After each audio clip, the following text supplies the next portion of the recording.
करते की त्यांनी आपलं मनोगत व्यक्त करावं.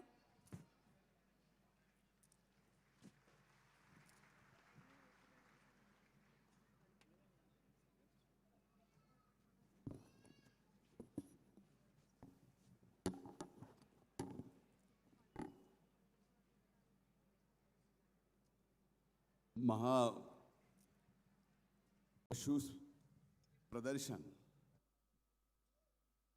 जे राष्ट्रीय पातळीवरचं आहे, या कार्यक्रमाला इथं उपस्थित राज्याचे लोकप्रिय मुख्यमंत्री आदरणीय नामदार श्री देवेंद्र भाऊ फडणवीस, ज्यांच्या प्रयत्नातून कल्पनेतून आज हा राष्ट्रीय पशुसंवर्धनाचा महा पशुधन एक्सपो होत आहे. तर या राज्याच्या पर्यावरण वातावरण बदल आणि पशुसंवर्धन मंत्री माझ्या भगिनी नामदार पंकजाताई मुंडे, गंगाखेडचे आमदार माननीय रत्नाकरजी गुट्टे, गो महामंडळाचे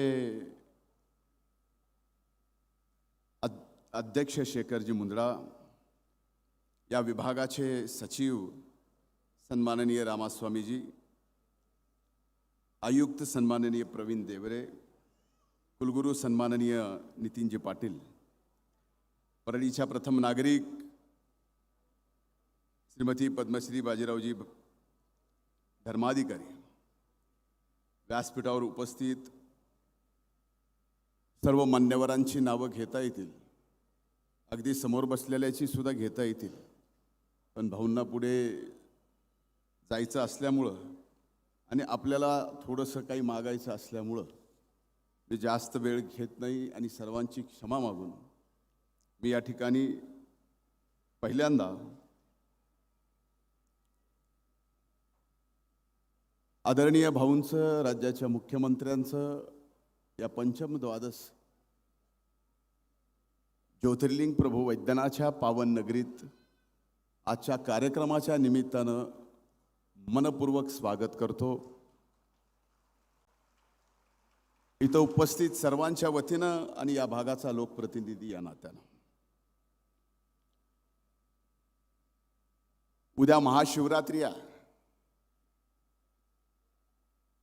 खरं तर आदरणीय भाऊ उद्याच येणार होते, पण महाशिवरात्रीच्या दिवशी यायच्याऐवजी व्हॅलेंटाईन्स डेला आले. पण त्यांची शिवभक्ती हे अनेक जणाला माहीत नसेल, मला माहिती आहे. पण उद्याच्या ऐवजी आज जरी आले तरी प्रभू वैद्यनाथ त्यांना आपल्या सगळ्यांपेक्षा जास्त चांगलं आरोग्य देव, ही प्रभू वैद्यनाथाचरणी महाशिवरात्रीच्या निमित्तानं मी प्रार्थना करतो. खरं तर आज हे कार्यक्रम आयोजन केल्यानंतर माझ्या भगिनी पंकजाताईंना जेवढा आनंद होतोय त्याच्यापेक्षा घुबर आगाव आनंद नक्कीच राज्याचे उपमुख्यमंत्री म्हणून अजितदादा असते तर दादांना सुद्धा झाला असता. कारण शेतकरी आणि पशुधन यांच्यावर त्यांचं असलेलं प्रेम, आणि आपण प्रत्येकजण दादांना फार लवकर उठतात, फार लवकर कामाला चालू करतात. याचं कारणच हे होतं की सुरुवातीच्या काळात त्यांना पहाटे उठून धार काढावं लागायची आणि पुण्याला जाऊन दूध विकावं लागायचं. म्हणून आज या ठिकाणी मला दादांची आठवण काढल्याशिवाय आणि आपल्या सर्वांच्या वतीनं दादांना श्रद्धांजली वाहिल्याशिवाय पुढे जाता येणार नाही. आज या कार्यक्रमाला राज्यातून नाही तर संबंध देशातून जे पशुधनाचे मालक आलेत त्यांचंही मी स्वागत करतो. आणि या प्रदर्शनाला इथं उपस्थित सर्वांचे परवानगीनं मी अगदी 10 मिनिटांमध्ये आपलं भाषण संपवणार आहे. मला आठवतं याच ठिकाणी ज्या वेळेस पहिल्यांदा महायुतीचं सरकार महाराष्ट्रात आलं आदरणीय आपल्या सर्वांचे लोकनेते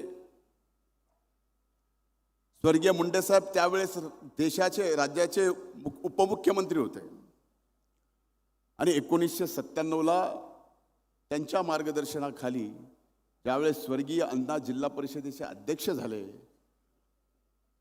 त्यावेळेसपासून जिल्हा परिषदेचं महाशिवरात्रीच्या निमित्तानं पशु आणि कृषी प्रदर्शन जिल्ह्यापुरतं मर्यादित या ठिकाणी होत होता.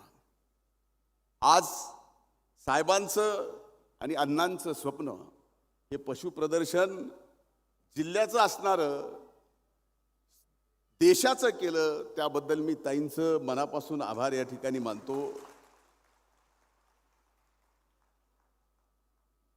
मागे कृषी प्रदर्शन सुद्धा झालं होतं. त्यावेळेस आदरणीय भाऊ उपमुख्यमंत्री होते.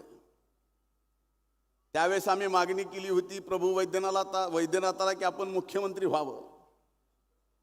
त्यावेळेसही वैद्यनाथाने आमचं ऐकलं आणि आज आपण या राष्ट्रीय पशुधन एक्स्पोला राज्याचे मुख्यमंत्री म्हणून परिणित आलात, याचा एक आगळा वेगळा आनंद आहे. मला खरंच पंकजाताई माझ्यापेक्षा लहान आहेत, मी त्यांचा वडील भाऊ आहे, पण कृषी प्रदर्शन राज्याचं भरवत असताना एकीकडे ते सुद्धा कौतुकास्पद होतं. पण हे जसं महापशुधन एक्स्पो आहे तसं ताईंनं केलेलं हे राष्ट्रीय महापशुधनचा कार्यक्रम सुद्धा सर्वात जास्त वडिलकीच्या नाथानं माझ्या बहिणीचं मी कौतुक करतो, त्यांचं अभिनंदन करतो. खरं तर आजच्या या पशु महा एक्स्पो मधून बऱ्याच जणांनी बऱ्याच गोष्टी घेऊन जाण्यासारख्या आहेत, बऱ्याच शिकण्यासारख्या आहेत. आपल्याकडं तसं पाहिलं तर दुधाचा फार मोठा व्यवसाय नाही आहे. आपल्याकडं शेतकरी काही गावं सोडली तर फार दुभते जनावरं सांभाळतो अशातलाही भाग नाही. पण आज देशभरात बाजारात चांगल्या दूध देणाऱ्या चांगलं जर आपण पशुधन सांभाळलं तर आपल्या शेतीच्या व्यवसायात जे उत्पन्न होतं नाही होत झालं तर हे दुभते जनावरं आपल्याला आणखीन तेवढंच उत्पन्न देऊ शकतात. हे सुद्धा इथून घेऊन जाण्यासारखं आहे आणि हे आपण घेऊन जाल एवढाच उद्देश खऱ्या अर्थानं आजच्या या पशुधन महा एक्स्पोचा. आज भाऊंना मला सांगायचं आहे, भाऊ महायुतीचं सरकार आहे, तिथं महायुती म्हणलं की भारतीय जनता पार्टी, शिवसेना, राष्ट्रवादी काँग्रेस आणि रिपाई मध्ये स्थानिक स्वराज्य संस्थेच्या निवडणुका झाल्या, परळी वैद्यनाथ नगरपालिकेच्या सुद्धा निवडणुका झाल्या. त्या निवडणुकीमध्ये ज्या प्रमाणावरती सरकार पूर्णपणानं घट्ट महायुतीचं म्हणून आहे, या परळी महाराष्ट्रात कुठं कशी निवडणूक झाली हे आपल्या सगळ्याला माहिती आहे. पण परळीत मात्र महायुती म्हणून जशाला तशी जशी वर आहे तशी खाली आम्ही निवडणूक लढवली आणि परळीच्या मायबाप जनतेने अभूतपूर्व यश सुद्धा या ठिकाणी दिलं. म्हणून माझी आपल्याला विनंती होती की मराठवाड्यात नाही असं परळी नगर परिषदेने भूमिपूजन त्यावेळेस आदरणीय दादांनी केलं होतं वाचनालयाचं, डॉक्टर भालचंद्र वाचनालयाचं. आमच्या सर्वांची इच्छा होती, नवीन निवडून आलेल्या सर्व कौन्सिलची इच्छा होती की त्याचं उद्घाटन आपल्या हातानं व्हावं आणि ती वास्तू आपण बघावी. मराठवाड्यात नाही असं वाचनालय आपण त्या ठिकाणी केलेलं आहे. आपण ते समोर टीव्हीवर नंतर पाहणारच आहात. पण इच्छा होती की प्रत्यक्ष पाहावं, वेळाभावी जमलं नाही. पण भाऊ नक्कीच आपण आम्हाला लवकरच तुम्हाला इथं बोलवून आपला जास्तीचा वेळ घेऊन हे सगळं दाखवण्याची संधी आपण द्याल, ही मनापासून मी आपल्या सर्वांना आणि मुख्यमंत्री महोदयांना विनंती करतो. साहेब, एक 5 महत्त्वाचे मुद्दे आहेत ज्या परळीच्या दृष्टीनं, या पंचकृषीच्या दृष्टीनं फार महत्त्वाचे आहेत. या ठिकाणी आमच्या इथल्या मायबाप जनतेला एवढीच इच्छा आहे, इथं बाजूला भाऊ कामधेनू कश आहे. कामधेनूचा अर्थ आपल्याला माहिती आहे. कामधेनू गाय म्हणजे त्या गायीच्या समोर आपण तिची सेवा केली, तिची पूजा केली. कामधेनू तुमच्या इच्छापूर्ती करते. आता आमच्या दृष्टीनं हे गायीचं उदाहरण आहे, गोमातेचं उदाहरण. आमच्या दृष्टीनं आता तुम्हीच कामधेनू आहात. आता इथल्या सगळ्यांच्या इच्छा पूर्ण करणं हे आहे. म्हणून माझी एक विनंती आहे, बाकी काय आम्ही मागणार नाही, पण तीर्थक्षेत्र ज्योतिर्लिंगाचा जो 283 कोटी रुपयाचा प्रकल्प आपण हाती घेतला, त्यापैकी 50 कोटी आत्तापर्यंत आले. कामही अतिशय गतीनं चालू आहे. पण या वर्षीच्या अर्थसंकल्पात त्यासाठी आपण 100 कोटीची तरतूद ठेवावी, ही विनंती या पंचकृषीतल्या मायबाप जनतेच्या वतीनं मी या ठिकाणी करतो आहे. मी आपले आभार मानतो, आपले अभिनंदन करतो की मी सभागृहात एक प्रश्न परळी थर्मल पॉवर स्टेशनच्या संबंधात उपस्थित केला आणि 9व्या प्लॅनच्या संबंधात विषय करत असताना आपण शब्द दिला सभागृहात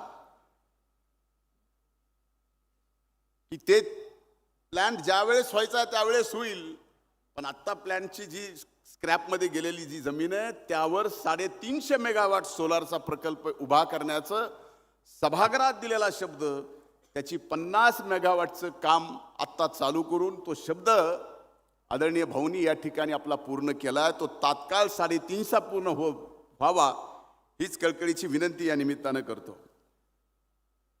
आज आपण, मला आठवतं चौंडीला अहिल्यादेवींच्या जयंतीच्या निमित्तानं आपण एक मंत्रिमंडळाची बैठक घेतली आणि त्या बैठकीमध्ये एक निर्णय घेतला की अहिल्यादेवींनी जे जे महाराष्ट्रातले देवस्थान जीर्णोद्धार ज्यांचं केलंय त्यांना आपण आर्थिक वेगळी मदत देऊन विकासासाठी मदत करणार. परळीचं हे 12 पंचम ज्योतिर्लिंगाचं वैद्यनाथाचं जीर्णोद्धार सुद्धा अहिल्यादेवीनेच या ठिकाणी केलाय. म्हणून आमची मागणी आहे की त्यात परळीचं नाव नव्हतं, ते नाव सुद्धा आपण त्यात घ्यावं. आणि सर्वात मोठी मागणी की या बजेटमध्ये आपल्या मुखातून पंचम 12 ज्योतिर्लिंगाचं केंद्रीय प्रसाद योजनेमध्ये समाविष्ट करण्याच्या संबंधी आपण प्रस्ताव केंद्र सरकारकडे पाठवावा आणि तो प्रस्ताव तयार करण्यासाठी कमीत कमी 5 कोटीचा निधी DPR करण्यासाठी द्यावा, ही कळकळीची विनंती करतो. आज आमचे काही जलसंपदामध्ये पाणी उपलब्धता एकूण 11 प्रकल्पापैकी 9 प्रकल्पाची पाणी उपलब्धता प्रमाणपत्र आहे. पण हे जर 9 प्रकल्प ज्याला पाणी उपलब्धता मिळालेलं आहे ते प्रकल्प आता आपण जर प्रयत्न केला तर मंडळाकडून सुद्धा त्याला मान्यता आलेली आहे. त्यामुळे एवढं पाण्याची एक व्यवस्था आपण जलसंपदा मंत्री म्हणून केली, ती एक व्हावी ही मी विनंती या निमित्तानं करतो. आणि स्वाभाविक आहे की आदरणीय भाऊंना लवकर जायचं आहे. मी अगोदरच त्यांना काम धेनू म्हणलं म्हणजे आमच्या मनातल्या इच्छासुद्धा तुम्हाला माहिती आहेत, त्यामुळे जास्त बोलणं नको असा निरोप पण आलेला आहे. म्हणून पुन्हा एकदा राज्याचे लोकप्रिय मुख्यमंत्री आदरणीय भाऊंचं या पावन नगरीमध्ये मी स्वागत करतो. आपण आत्तापर्यंत जे दिलं त्याबद्दल आभार मानतो. पुढेही द्याल ही अपेक्षा ठेवून इथंच थांबतो. खूप खूप धन्यवाद. जय हिंद, जय महाराष्ट्र. धन्यवाद धनंजय साहेब.